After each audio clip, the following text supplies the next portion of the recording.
Many thanks first go to the organization and the organization's team.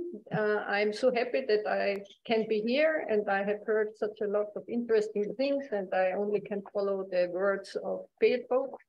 Good morning to everybody. I'll present something which will be a little bit different to what we have heard until now. Yes, let's start and we'll see what's going on.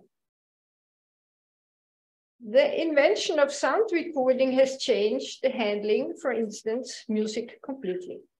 On the one hand, recorded sound became a tool for entertainment and a new business branch. On the other hand, sound recordings were used by scholars offering new research approaches and methods. Thus, we are confronted with the unique recordings of researchers and the commercial ones of record companies. In condensed form, the invention of sound recording produced two different technologies: the vertical cut technique by Thomas Alva Edison and the lateral cut technique on discs by Emil Berliner. Furthermore, Edison's phonograph was a portable equipment, while Berliner's gramophone was a bulky machine and asked for a recording studio. Within the two worlds of sound recording, as announced in my title, one and the same song was recorded during the early years of sound recording with different objectives. On the one hand, for scholarly purposes, and on the other hand, for entertainment or commercial interest. And why doesn't it work? Very sorry.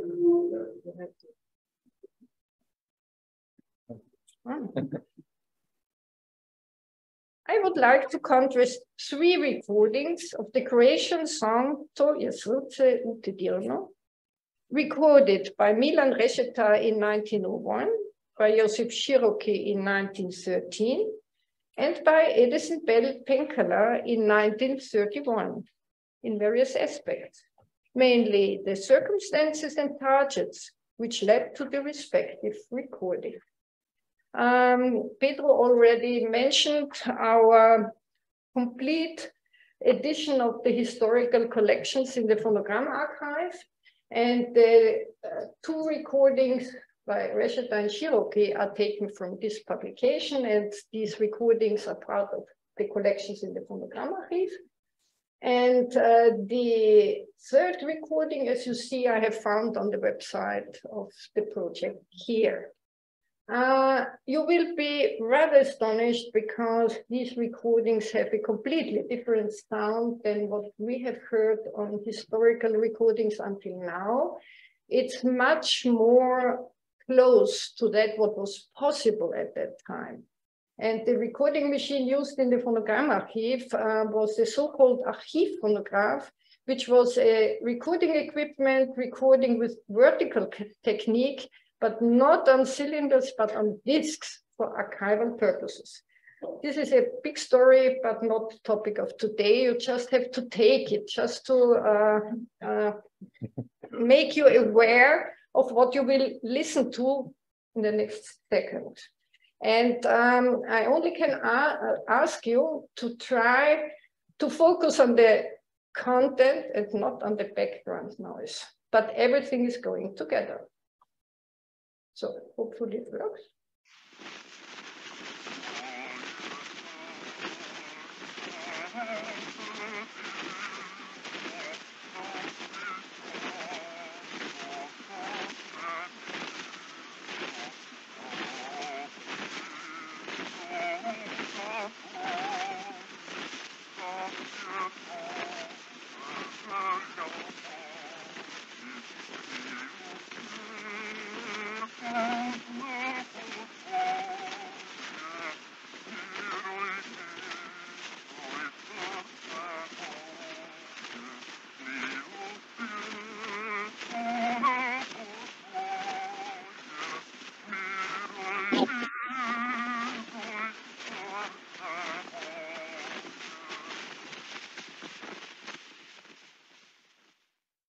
Now, 12 years later, also with the Archivphonograph, but a little bit different.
I had forgotten in my first talk to mention we couldn't have made this publication without the cooperation with the Institute of Ethnology and Folklore here in Zagreb, and specifically with Kostana Marotevic. I'm very grateful that we had this wonderful cooperation, and with some other colleagues.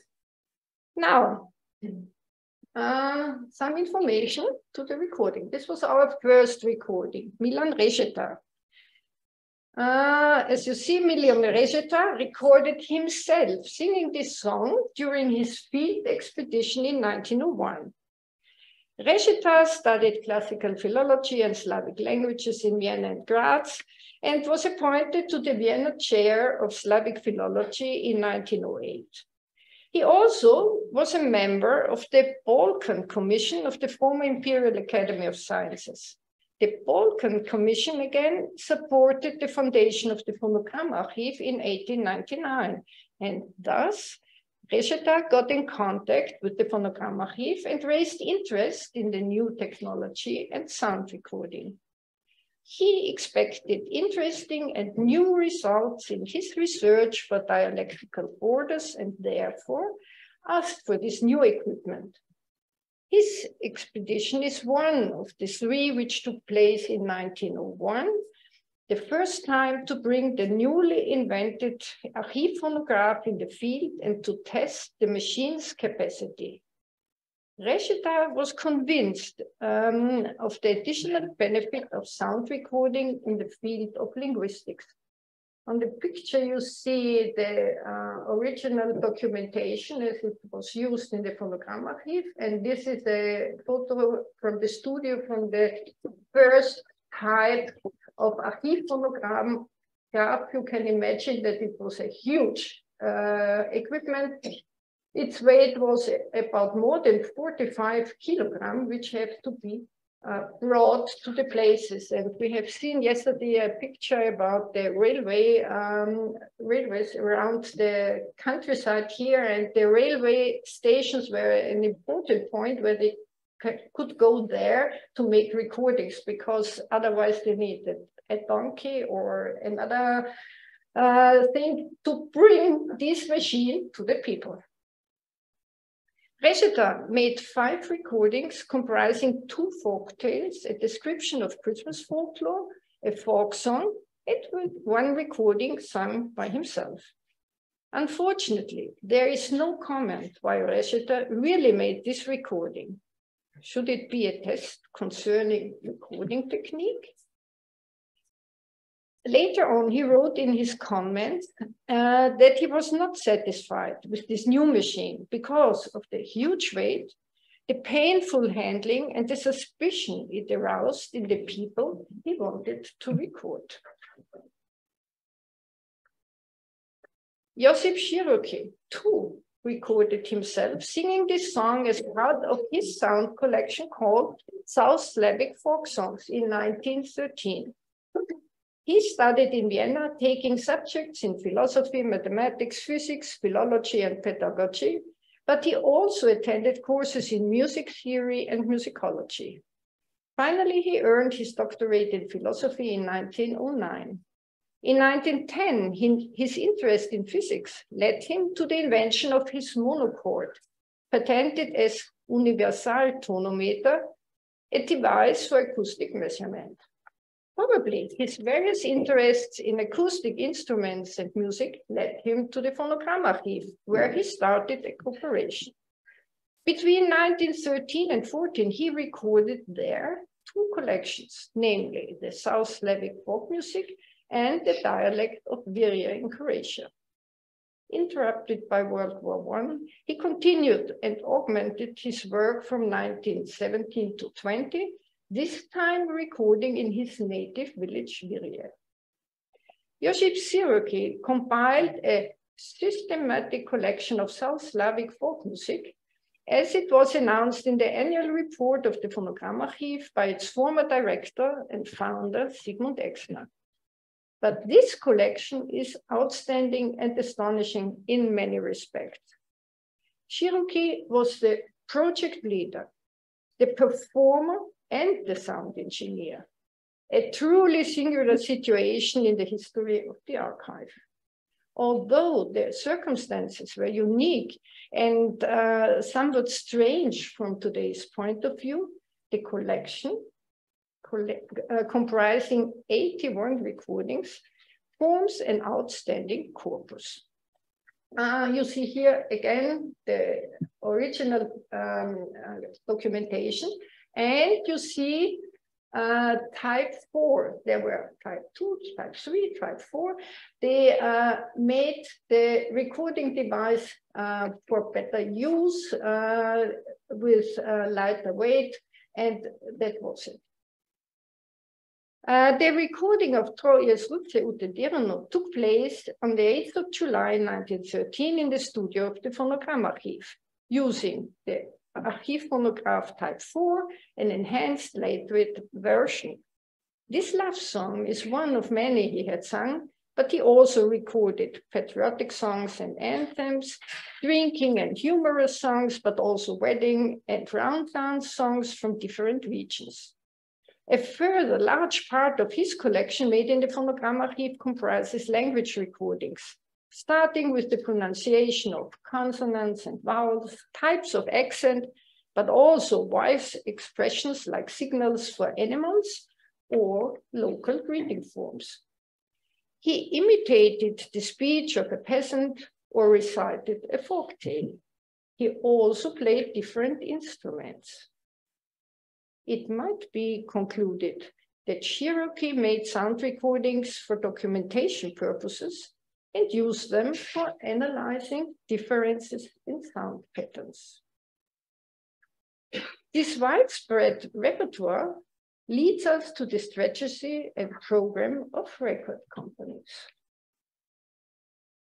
The project, Croatian Musical Heritage in Sounds, the digitization of the oldest 78 RPM gramophone records, was launched with the aim of protecting and making accessible a part of the historical Croatian musical heritage.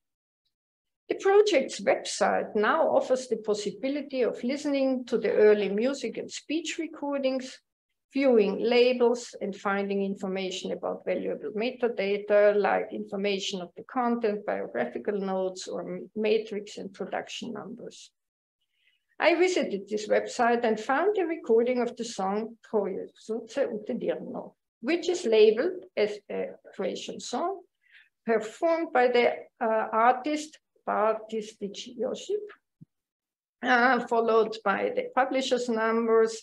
The language is Croatian, the type is a sound recording, a song, and the subject folk song. The publication date is 1931. This date is given on the first side of the record.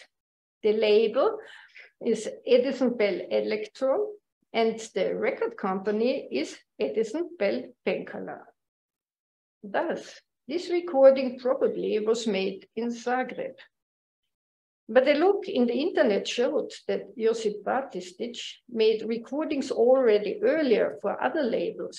For instance, Victor, already in 1922, an acoustic recording, or Columbia in America, where he emigrated to in 1921.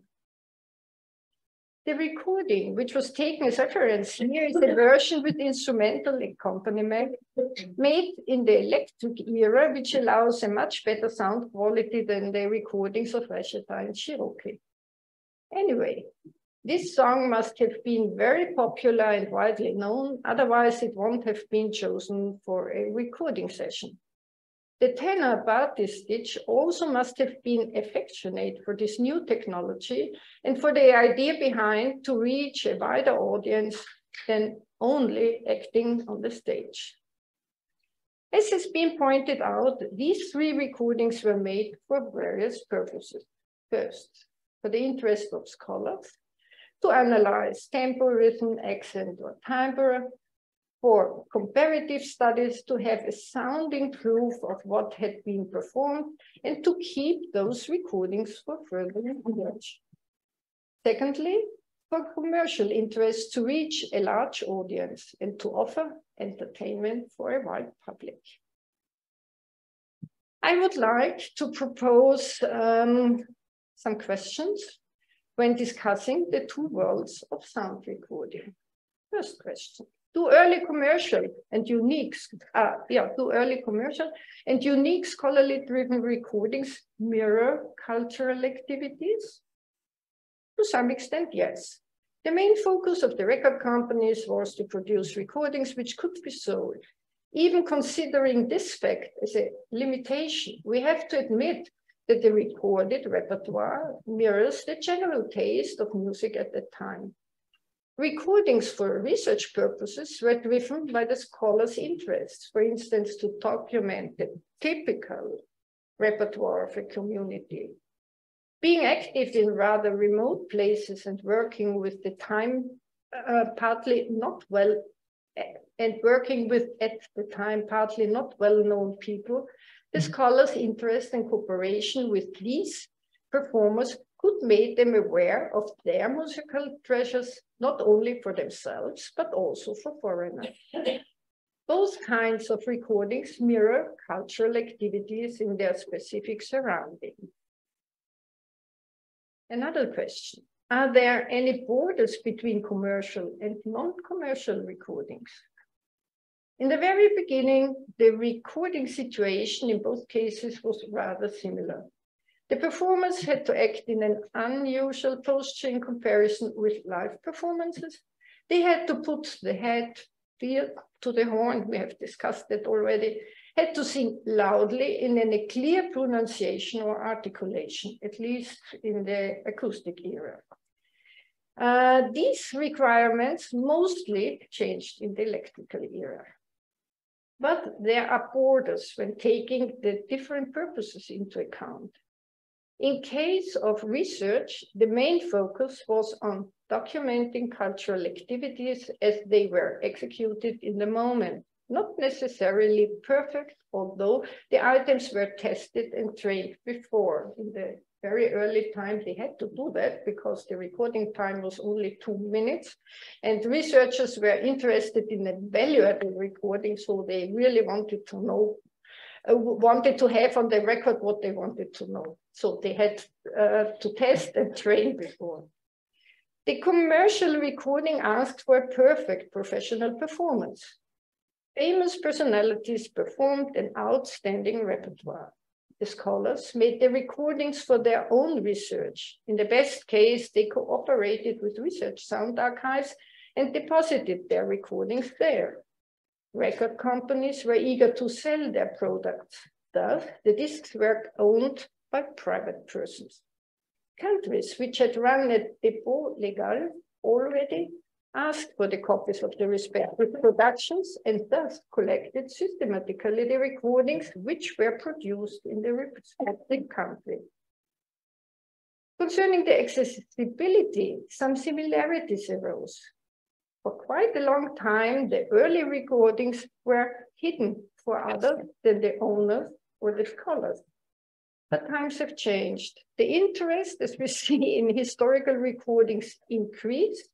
Archives opened their doors, digitization accelerated the access and distribution, accompanied by keeping intellectual property rights, copyrights, and others. What's about an ethnomusicological analysis? Ethnomusicology is characterized by undertaking field research and making sound and video recordings. A detailed documentation makes a recording to the source which can be used by others as well. Moreover, the description of the context is very important. What was the situation like when the recording took place? How much did a scholar or a sound engineer interfere? For instance, in respect of content. One example from the Phonogrammarchiv.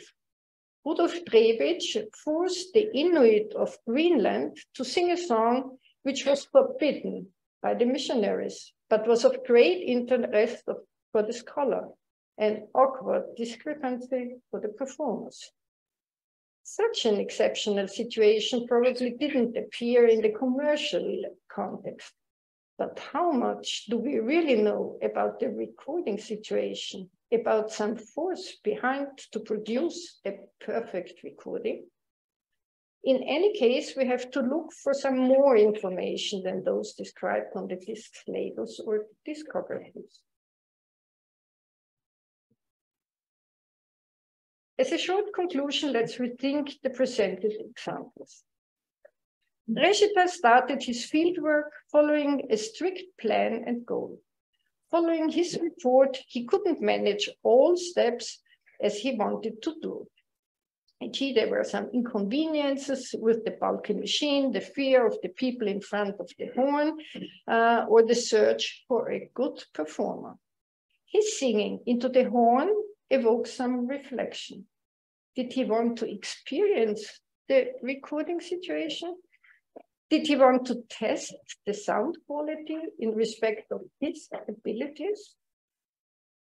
Shiroki was a technically interested person interested in his technology.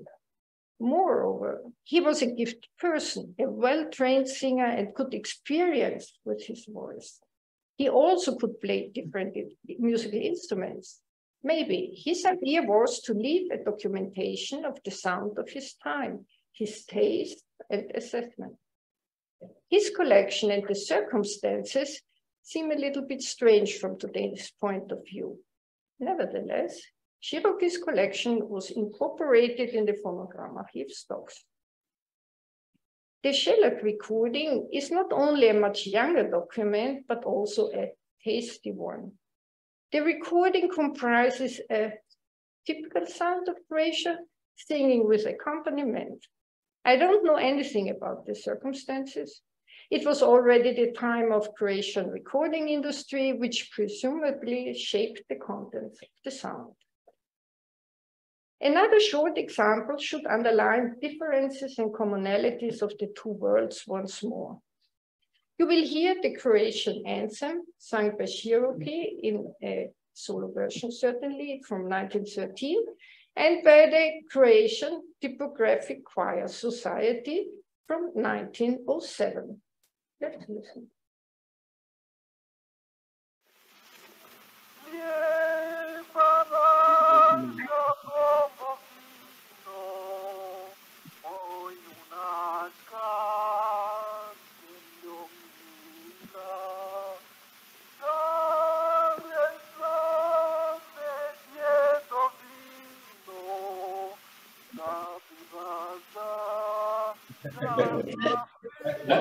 You don't have some.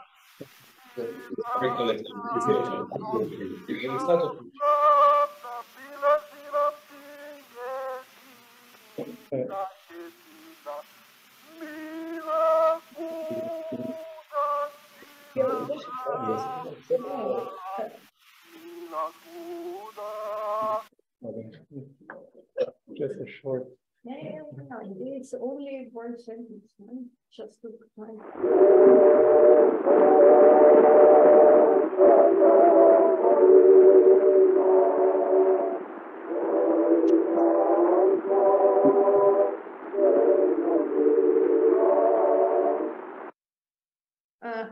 It's only 2 sentences.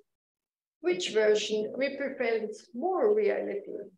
Probably the choir version, as we are accustomed to this sound when listening to an anthem. The Cherokee recording, however, is very clear in declamation and has a special kind of emotion. The 2 worlds supplement each other, as Dragocuni already detected. Let's go on with our technological facilities and historical knowledge to shed more light on the acoustic past. Thank you.